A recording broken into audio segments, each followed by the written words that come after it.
Welcome to the webinar.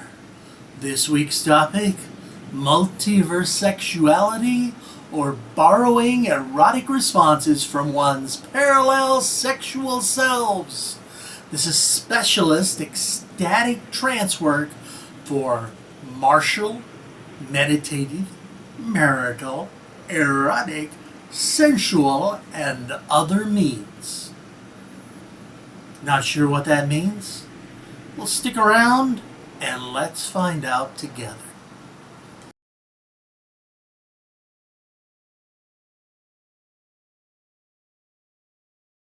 Live, trance, and prosper. Hi, I'm Dr. David Phillips. Ni hao ma. Howdy, good afternoon, good morning, hello. This month's webinar is Multiversexuality, which is a really weird word I made up just for this occasion. Essentially, we're going to discuss, and I will run through a process, an example demonstration, if you will, on borrowing erotic responses from one's parallel sexual selves. Now, by parallel sexual selves, we're dipping our toes into the idea of quantum realities or the multiverse. And I visited the multiverse concept previously many times. Regular readers of my blog site or visitors to my webpage and subscribers to my YouTube channel know that this is a concept near and dear to my heart because it's so awesome. Now, when we discuss visiting parallel lives or visiting parallel worlds, it's important to remember that this is all metaphor based upon theoretical constructs. There are folks out there who will tell you you can actually enter the quantum realm and step into multiversal realities and actually interact with parallel worlds for reals. Well, they may or may not have that ability. I have this special device here. It's a BS-ometer and tells me that most of them are right about here and full of it because they don't know what they're talking about. Yes, quantum physics tells us that parallel worlds must exist. They must. However, that doesn't mean that we can interact with them directly or step through.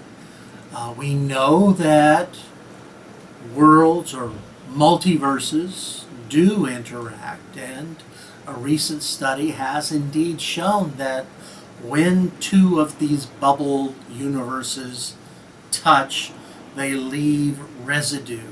And a wonderful experiment recently shows just what that residue looks like, and that our universe has indeed touched or interacted with other universes.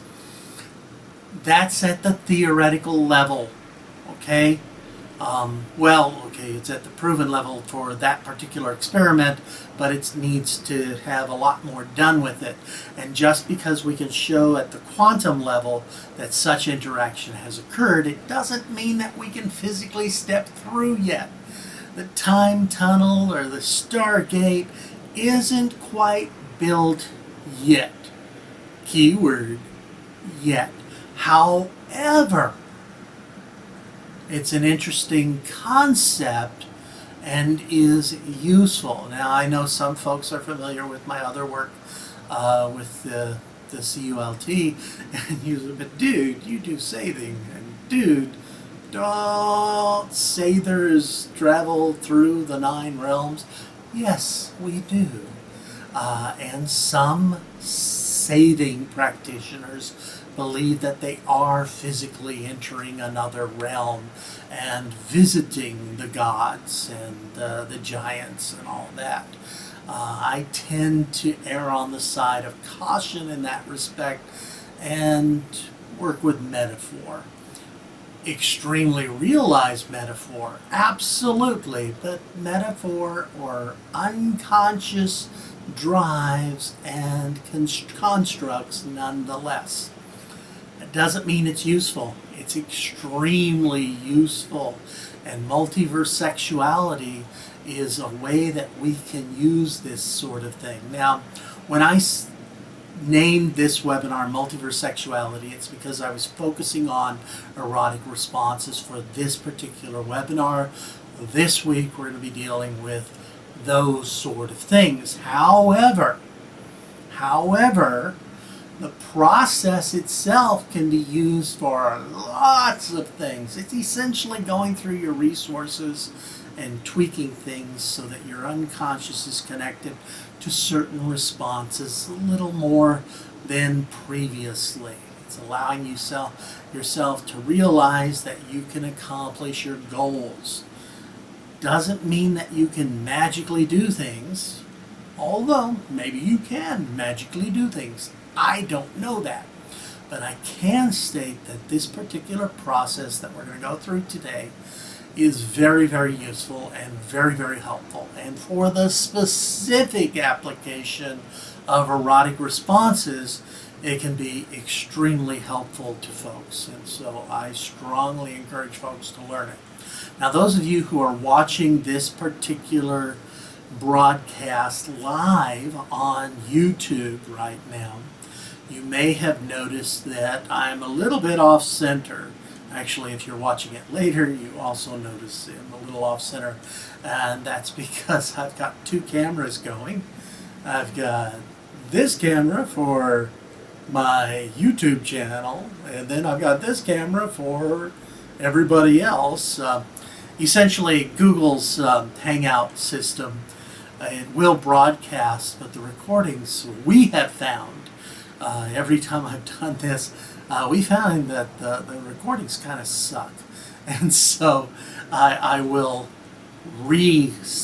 edit it and re-upload it later. If you're getting it live, I apologize for the really crappy quality. Please don't blame me, blame YouTube, blame Google. And those of you who are watching later, you'll notice that the quality is a little better for the archive. And that's just because we try to do both.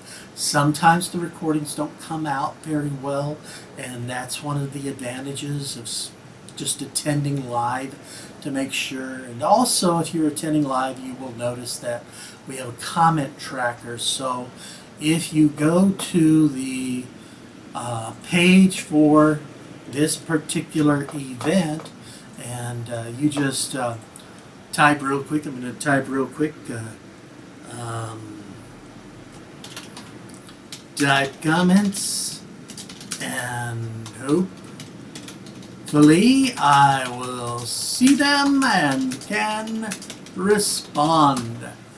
And just post in the comments, and theoretically that is supposed to show up on my comment tracker. Right now I don't see the comments yet. The system seems to be hanging up, and it is annoying as anything. I have put it in twice and it's still not working. That's weird. Yeah, my source is okay, so we'll see. Alright, we'll just go through it. Hopefully I'll be able to see your comments. If not, I apologize for that. Let's see what happens and how it goes with that. And we'll just go with it, okay?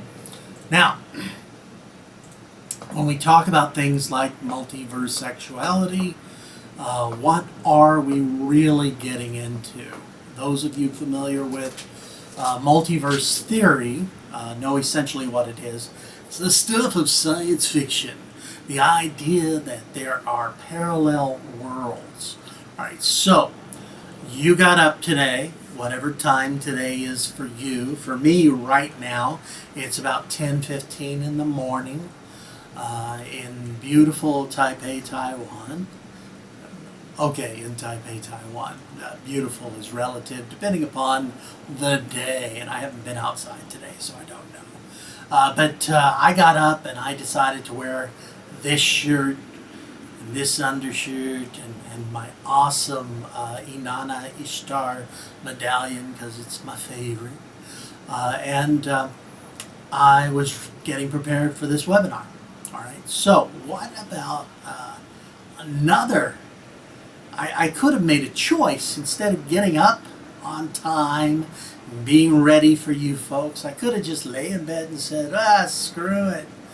I'm tired today. Screw it. These people, I don't know these people. I don't need to talk to them. I could just lay in bed instead. I could be sleeping right now.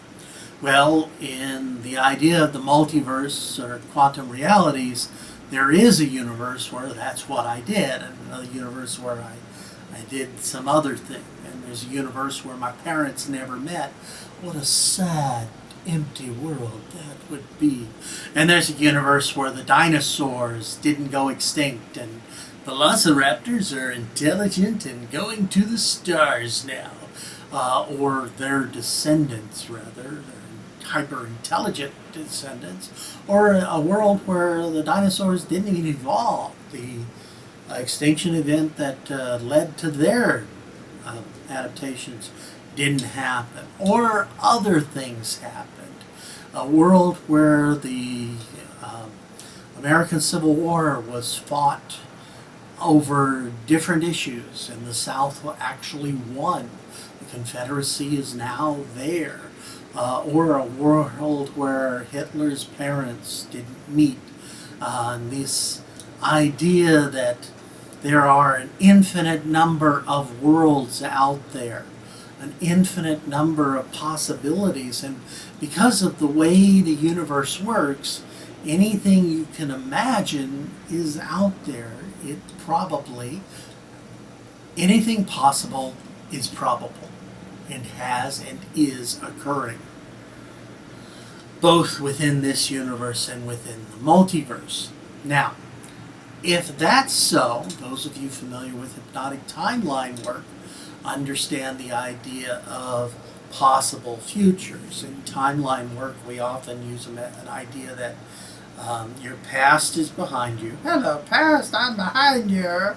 And your present is in the now, but your future has many possibilities, and the trick of it is to find a future where the positive changes occur, that golden line that you want, and we connect ourselves with a drive, an unconscious drive to that particular future, that golden line or platinum line or whatever color you like to use. I like purple for some reason, obviously.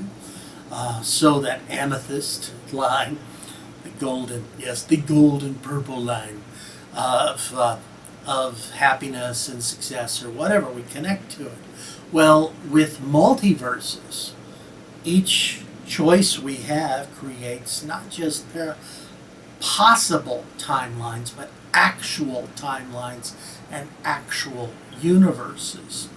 Some of you are familiar with the thought experiment by Erwin Schrödinger, which is commonly referred to as Schrödinger's cat. And in the Schrödinger's cat idea, imagine we have a scientist. Hello! And that scientist builds a little box. In the box, he puts a cat. But also in that box, he's got a vial of poisonous gas and a hammer that's up here on a lever, and a radioactive isotope. Now, radioactive isotopes have half-lives, and they fire off at random times. We don't know when. When that radioactive isotope fires off, it's going to do something to cut the string, and the hammer's going to crack into the glass vial, release the gas, and kill the cat. Well, we put that sucker up. Hello. And we put the catty cat in. Hello, catty cat. Meow. We close the lid. Now, at any time, that isotope could have fired and killed the cat. But we don't know right now, in that box, is the cat living or is the cat dead? We can't know until we open the box and take a look. That's the idea of the observer setting reality. So as long as that box is shut, essentially we are living in two parallel universes. The cat is in a half state. It's both alive and dead, at least to us as the observer. Once we open it, that act of opening it creates, two parallel worlds. In one world, we find the cat is okay, meow, meow. And in the other world, the cat's dead, and I'm in trouble with my wife for killing her cat, and she's going to be so pissed at me, it's going to be awful. And so I'm just going to close that world up. I'll be in the happy living cat world. Actually, for me, I'm not going to do that experiment. It's twisted and weird. Schrödinger, you're a weird man. But the idea is essentially that act creates parallel worlds. Now, in your life, yes, your life, you've done many, many things that led you in different directions. Back in 1989, when I was a young man, I decided that I was going to Asia. Okay? And my decision to go to Asia was based upon my interest and my friendships at the time and my desire for some experience, maybe 1 or 2 years overseas, and then I'd go back to the U.S. where I'm from and finish my doctorate. Okay, so 1989, that was my decision, go to Asia. My first choice, China. Gonna go to China and learn some Chinese and see the Great Wall and do awesome stuff in there. But in June, when I was making my decision and I was applying to schools, something happened on June 4, just a couple days before my birthday, Tiananmen Square, June 4, 1989. And the U.S. State Department sent out a little happy letter suggesting to folks, maybe you don't want to travel to China at the moment. So I changed my plans. Didn't go to China. Decided to go to Taiwan. My plan was still 1 or 2 years and then back to the U.S. Okay. Now my master's degree, I had a double master's in theater and communication. Theater, I was Shakespeare and acting and directing, and communication, I was intercultural communication was my interest. So coming to Taiwan made sense, kind of, sort of. Actually, it did. And I decided, and I applied to schools. I got a position as a visiting scholar at a school and came to Taiwan, still planning on 1 or 2 years, and then things happened, and I met an incredibly awesome, really hot babe, and 1 or 2 years became, well, what year is it now? 26 years, and I married that really hot babe, and we have an incredibly gifted child, who is Taiwanese and American and Chinese and lots of cool stuff. But had I not gone to Taiwan, my life would have been very different. If I'd gone to China, I never would have met my wife and had this beautiful child and had my experiences of 26 years teaching at university in Taiwan. Had I gone to China. But what if I didn't even go to Asia? Because that was a possibility. I was offered a position in Oklahoma working on a reservation with Cherokee for the intercultural aspect. And it actually would have made a lot of sense. My mother's family are Cherokee. And so I have a great love and affinity for that particular tribe. My dad's family is Comanche, but my mom's family Cherokee, and so maybe I would have gone there. My life would have been very, very different. But somewhere in the multiverse, I didn't go to Asia at all. I went to Oklahoma, or I did something else. I graduated and went to Hollywood. Now I'm a big-time action star. I probably look a little different, half the man I am today. But maybe I did go to China, or maybe I went to Taiwan, but I didn't go to that theater production of at the National Theater where I met this wonderful woman that I later married. Maybe we never met. There's a universe out there. It's a sad universe and a lonely universe, but it's there. There's all sorts of things. Or maybe there's a universe where I went to Taiwan, I did my doctorate here, I met that beautiful woman, I married her, had a beautiful child, but I did something else as well. And I have other skill sets. Maybe I decided I didn't want to do hypnosis. I wasn't interested. That would be weird because I've been interested in hypnosis since I was 10 years old.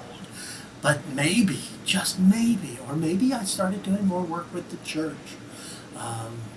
My first choice for vocation as a child, I wanted to be a preacher man. And I would have been good at the old fire and brimstone, boom, boom, boom. Don't really do the fire and brimstone when I preach today, because that would be a different thing. Totally different changes. Or maybe I became a pornographer. It could happen. Some of you know me and you know, yeah, that sounds right.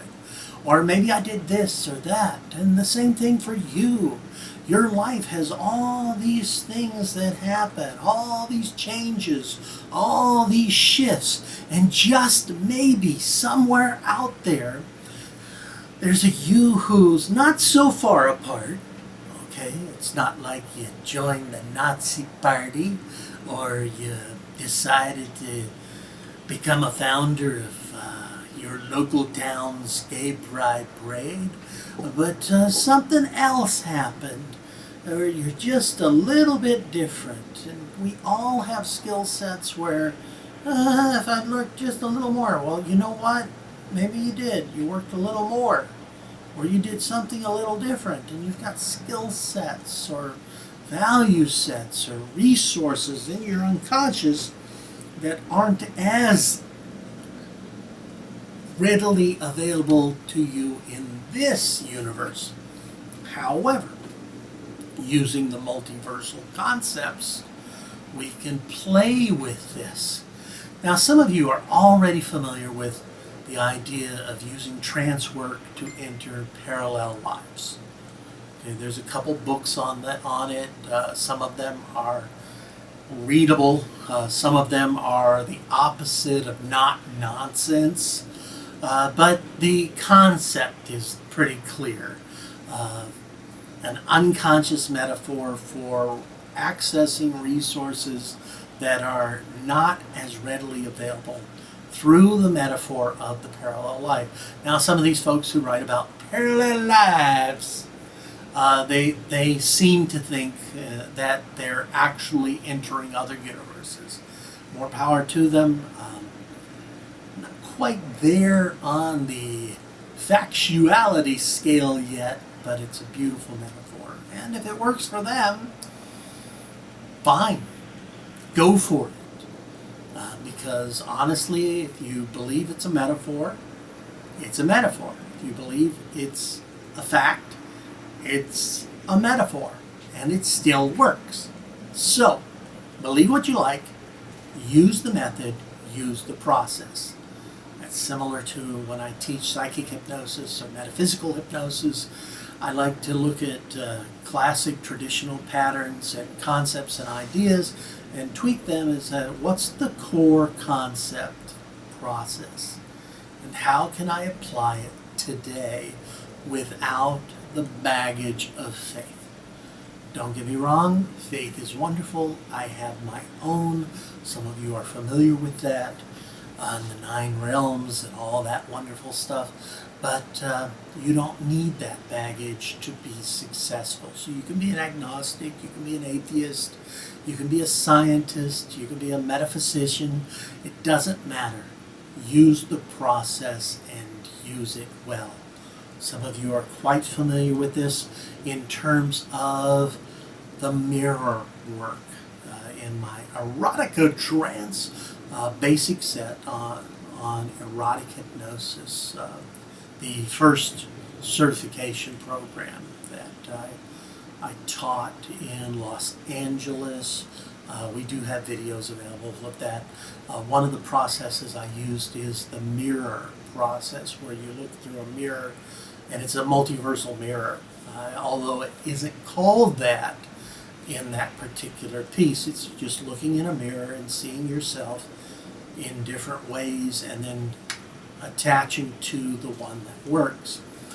This idea can also be done through modeling. Rather than looking for your parallel life that has the resource, you can attach to someone else who has the resources and connect that way.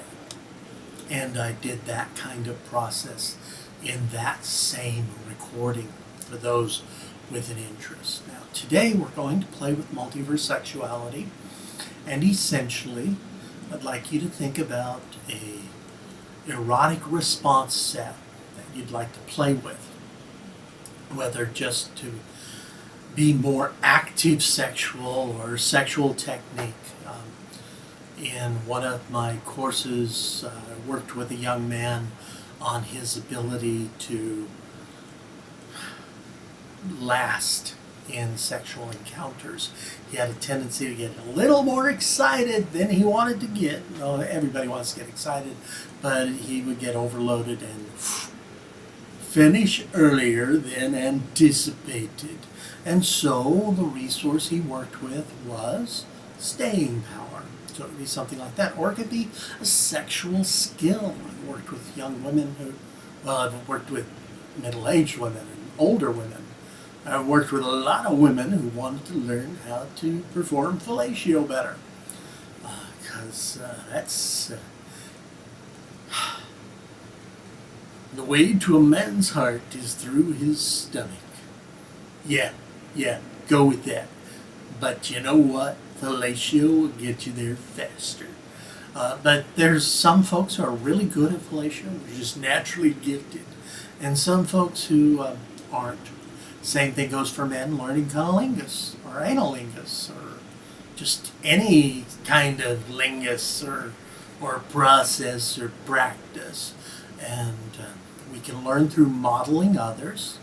I don't necessarily recommend just watching porn and saying, yeah, that's how you make love. Folks in porn videos aren't actually making love.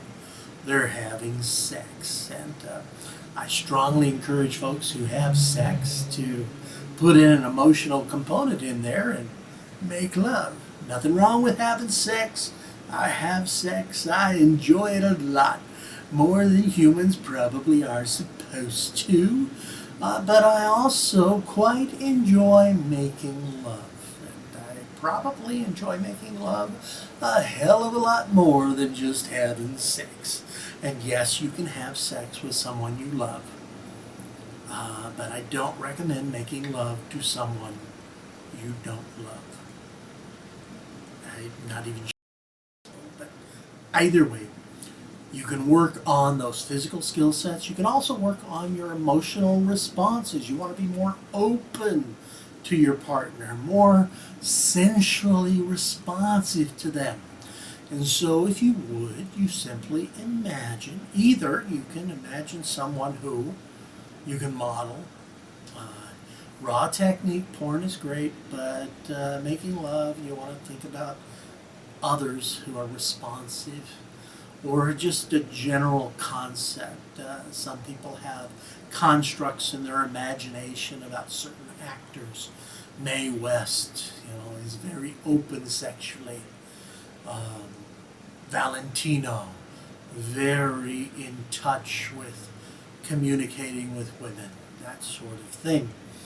There may or may not actually be like the constructs we create, because they're genuinely they're people, but that's okay for the purposes of the unconscious metaphor, that we can play with these ideas and then go further with it. Now you can also, and this is the purpose of multiversexuality, is I'd like you to imagine a world where you achieve the result that you're after, that you already have these resources, you're living that sort of life, you're very responsive sexually or sensually, you have these skill sets either for sexual response or for other things, and then you can play with that concept, and we can go with it, and we can really get into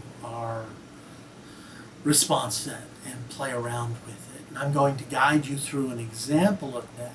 Now, when we do multiversexuality work, it's really about using the metaphor of the quantum concept. To use that, we do need to induce experiential trance, or somnambulism, or experiential hypnosis, or ecstatic states, depending upon the methods, techniques, or processes that you're familiar with. Now, for today's example, I'm going to run through a very simple, very straightforward, and very commonly used induction process. And if you're not familiar with the word induction, it just means doing it, getting in there, getting started, to guide you into a trance state. The idea, of course, is that those of you who are watching this, quite a few of my viewers, my subscribers and fans, are previously trained hypnotists or ecstatic state workers, and so you use whatever you've been trained to use, okay? And if you're not trained, you can always check out my web pages and find some coursework that you can run through and play around with it. But essentially, we have an induction set. We deepen the state. We get to where we want to go. Now I'm just going to throw it out there. I can't see you. Or can I? So I'm not going to know if you're responding to the depth that I would normally want someone to respond at. If I'm working with someone one-on-one, obviously I can see them and I can run the feedback loop. I'm just going to be throwing out some commonly used things. Some of you are going to drop right into state. Some of you are going to say, it seems a little too quick, or I'm not there, because you haven't learned yet, you haven't trained yourself to respond yet. But induction set, then deepeners, and then we go with the suggestions. We engage the metaphor, and we sift through with the metaphor of the multiverse. We sift through the multiverse and find a parallel life appropriate for connecting to. And once we connect that, we then step into that feeling and we enhance it. We grow the response rate. We grow the response in a way that allows us to feel as if it's really happening to us, and we develop this link between our unconscious current and that parallel state. And we do a little shift so that our synapses, which previously had been connected to a less resourceful state, are now connected to this fully imagined, enhanced state. And then we drive that home for a reinforcement or compounding that suggestion, so it's reinforced and set to a permanent state change. Okay, and I'll run through the process and you'll get an idea of how that can be done. I would encourage you to follow along, go into state. If you're less familiar with going into ecstatic states or experiential trance, one of the tricks is to Intensify your imaginative involvement so that when I ask you to imagine something, you imagine it so well as if it's really happening. And click into that playful spirit from when you were a child and could enjoy gameplay that obviously you weren't really in this world, but you were so involved with it that everything else faded and you felt as if that was the center of your being. So for experiential trance work, do that as well. You may notice that after we've done those permanent suggestions, we then do a reinforcement. We do two things. One, we ask for a reinforcement of trance work so you can re-enter the state anytime you like. And two, we ask for an emerging that is clear-headed. Some folks, when they do ecstatic state work, afterwards they have what's called the hypnotic hangover. And so in the process of emerging or coming out of the state, I will say things like clear-headed. Now, going into the induction, you may notice that I ask you to elevate your eyes a bit.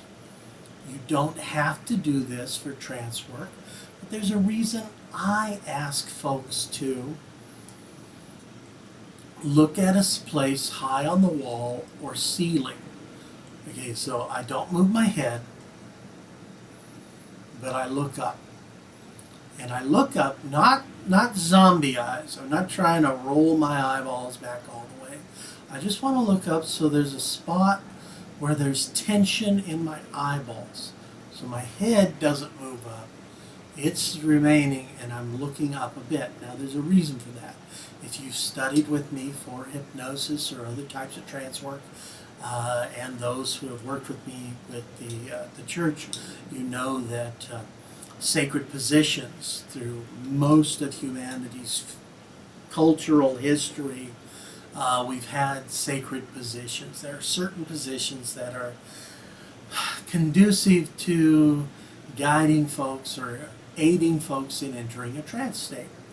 So most temples have the idols or the crosses or whatever high up. Politicians love to do this. They're standing on a high dais and everyone else below them. You walk into the presence of the king and he's on his big throne of swords, the iron throne, high up, and everyone else is down on the below. That's because we look up and it's actually conducive to entering trance states. If you're familiar with the Spiegel eye test, and if you've studied hypnosis for me, you are. You know that that's actually one of the indicators of hypnotizability is the ability to roll the eyes back. And he does go for zombie eyes. He goes for roll your eyes back as far as you can. And folks who can roll their eyes back so that there's all the way back so that there's no color, it's just all zombie eyes, they tend to, according to the Spiegel test, be really good at entering trance. Some folks, when you say, roll your eyes back, nothing. And they actually think they're rolling their eyes back as far as they can, but there's actually no movement at all. And those folks tend to be a bitch to hypnotize. Spiegel would say impossible, I say difficult. But I believe, I buy into the idea that most folks can indeed enter into trance states. Some people are just more naturally gifted. They have a higher aptitude than others. Suggestibility tests called it high suggestibility or somnambulists. But I just say naturally high responders. It's an aptitude and it's a skill. So some folks naturally start out strong. Others, they practice. And so if you find doing this kind of work, you're kind of slow at it, don't worry about it. Just keep doing it and keep practicing. and you do improve skill sets. Some of you have seen some of my erotic hypnosis videos. I got a lot of them out there, and there's a gentleman who has been in many of my courses. When I go to the U.S., he tends to make sure he can attend because he's gotten a lot out of it. Early on in one of the earlier courses, he was a low responder, but through the process of practice, and actually in that first course, he learned to respond much better. And there are videos of him where you see me with a clicker, and he's responding really well. But honestly, he was a low responder when he first started out, and then suddenly I'm able to just use a clicker, and he has an orgasm because he becomes a higher responder through practice. Same gentleman, had him watch some POV porn on a notebook computer, and it's quite obvious he's having full-on genuine responses with that. So there's that. Practice makes perfect, and sometimes interesting things happen. But in the process of the induction, I will be asking you to look up, because that position tends to help folks. Not the entire period. For most of it, your eyes are going to be shut. You don't have to have eye closure for hypnotic states. It is a myth that you must. However, eye closure and suggestions for relaxation, which also are not required, they're there because they help cut off outside stimuli, so you're less likely to be distracted. That's why we do that. And the relaxation is just a nice writer's state to allow us to attach the trance to. You don't have to be. And obviously, if we're doing full-on hypnotic, erotic stuff, you don't want to be relaxed while you're incredibly sexually excited. It seems twisted and weird, but some interesting things can be done. Okay, so let's get to her. Yay!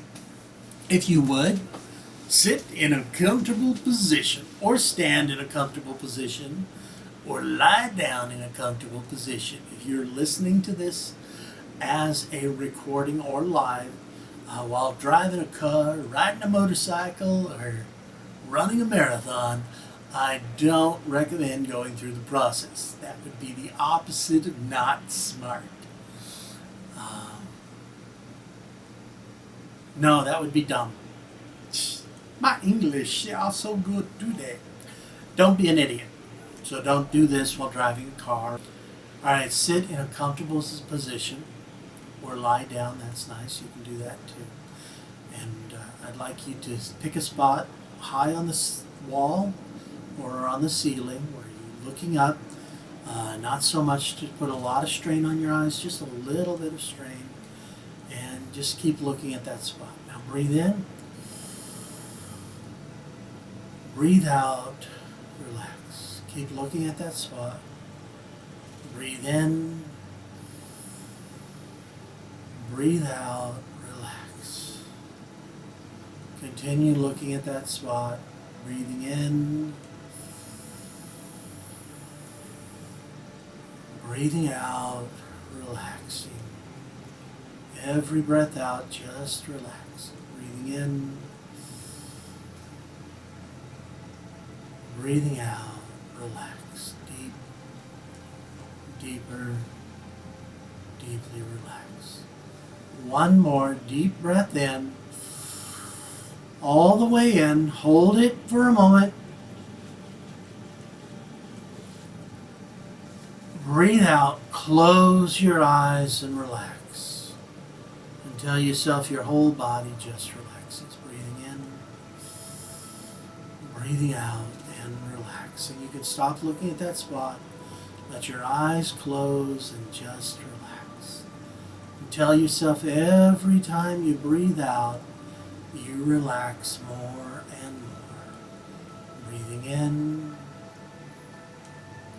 breathing out, relax. Deep, deeper, deeper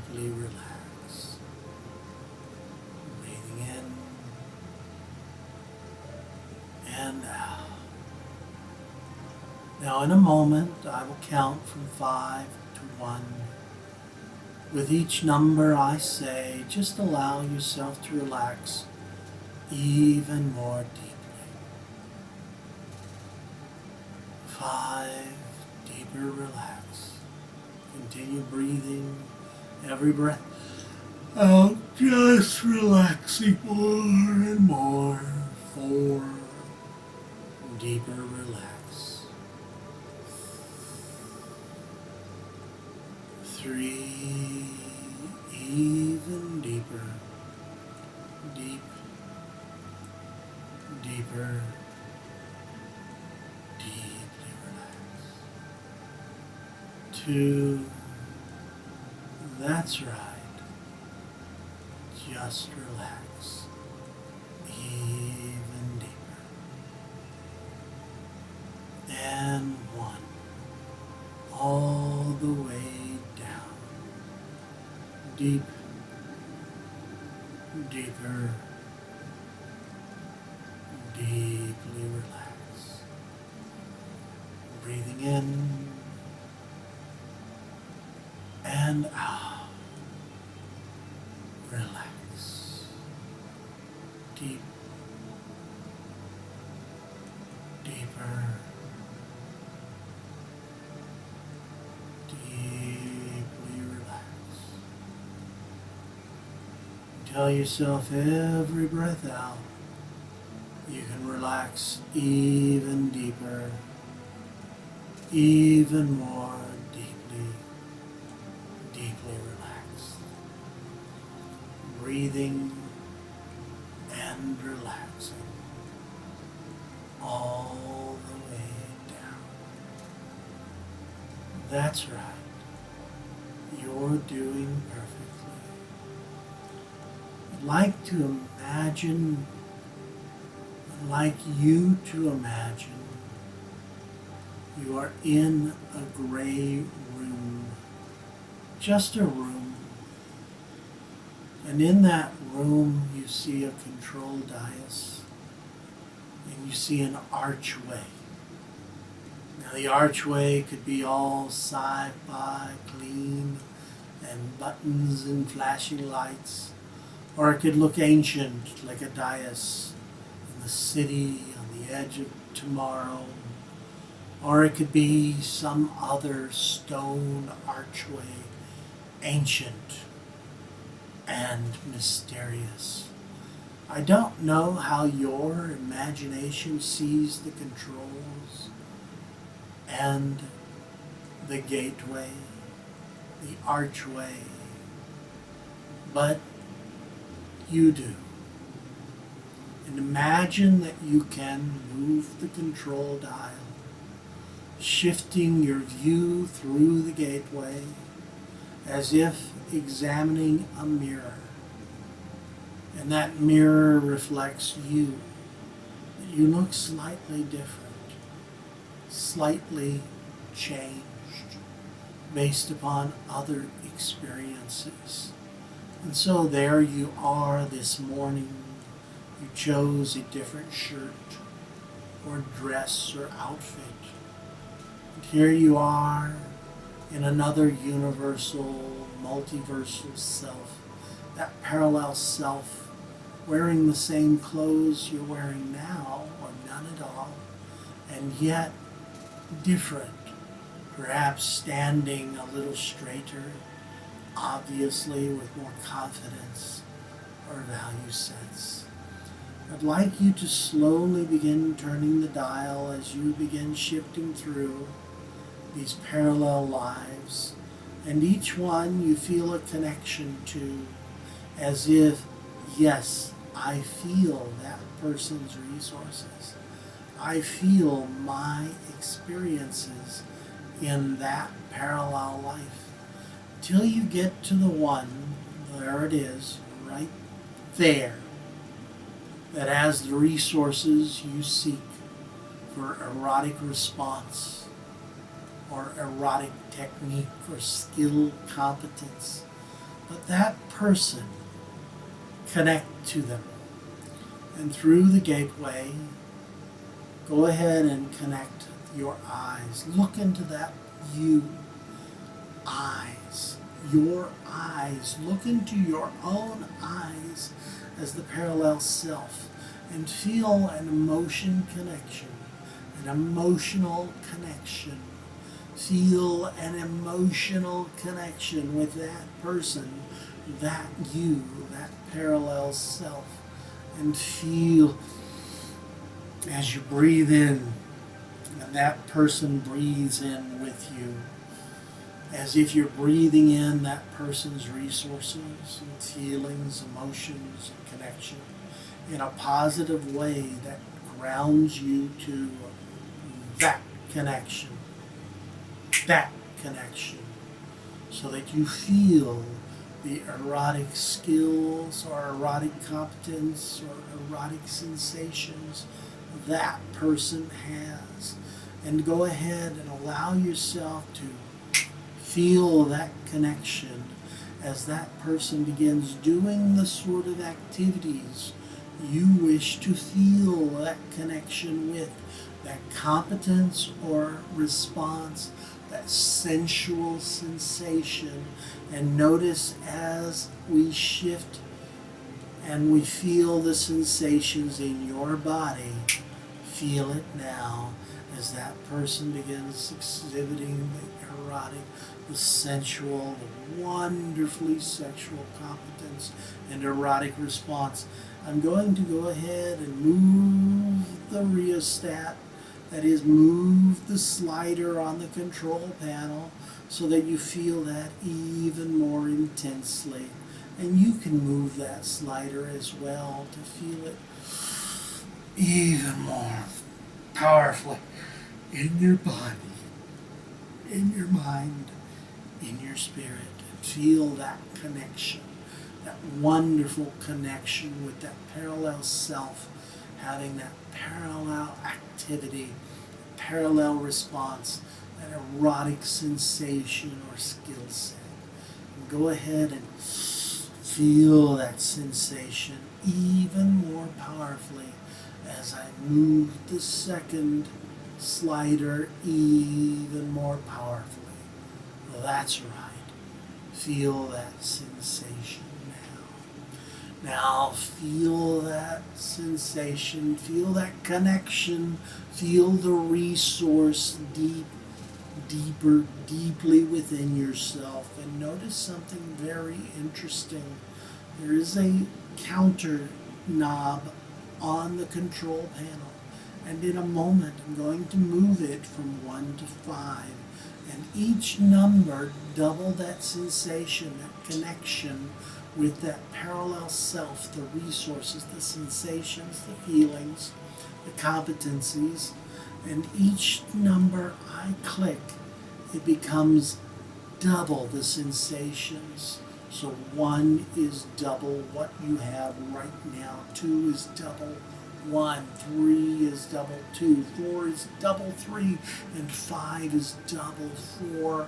And at the number 5, something very interesting happens. I flip a switch, and it's like switches are flipped, locks are unlocked or locked. Doors are opening and closing to make this sensation, this resource connection, a permanent part of who you are. Is that all right with you? I begin turning the dial and feel the sensation now. 1, double that feeling. 2, double that sensation. 3, double that sensation. 4, double that sensation. At the next number, the number 5, it becomes a permanent part of who you are. Is that all right with you?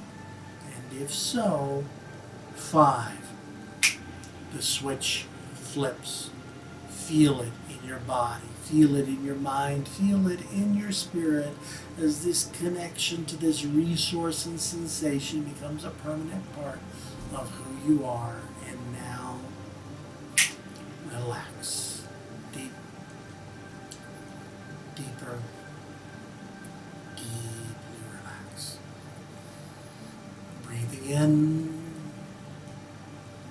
Now relax even deeper. That's right. You're doing perfectly. Just relax.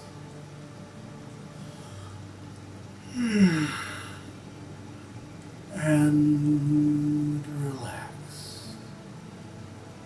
All the way down. Relax. Anytime you like, you can re-enter this state. All you need to do is breathe in deep. Hold it for a moment, and as you breathe out, close your eyes and relax. Deep, deeper, deeply relax. It's now time to re-enter the here and now. In a moment, I'll count from 1 to 3. At the number 3, your eyes open, your head is clear, feeling, ooh, that's nice. 1, coming back to the here and now. 2, stretching it. 3, eyes open, feeling, ooh, that's nice. How do you feel? Now that's obviously an example demonstrational process. Some of you are right on the money, some of you, you need to practice a little more. Go ahead and practice. You can either listen to the recording, do note the times for that particular process, or do it yourself. Obviously, when running it with another person or with yourself without the recording, you can be much more specific as to, are you dealing with a response, erotic response or sensation or skill set, and you can focus on that and run the process so you can enhance those feelings much more vividly, to revivify those sensations in the parallel state. I hope this has been helpful to you.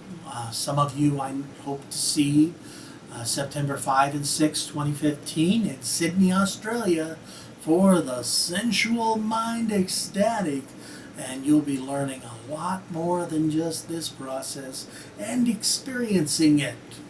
Couples and singles are welcome. Experienced and novice, both welcome. So join us in Sydney, Australia for the Sensual Mind Ecstatic, September 5 and 6, 2015, for some really cool experiences. Oh yeah.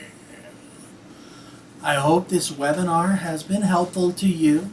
Please be sure to comment, like our video, subscribe. Click the old subscribe button so that you'll get notices when we have new videos. And of course, check out our web pages so you know when we have new webinars coming up and other events. For now, though, I'd like to say thank you for coming. Thank you for your coming. That's an in-joke for those of us who are expats in Taiwan. Thank you. And let us know what sort of things you would like us to run webinars about or make videos about. I do this stuff to help you. I really do want to help you. And so please help me help you. For now, this is Dr. Brian David Phillips, wishing you well and asking you to live, trance, and prosper.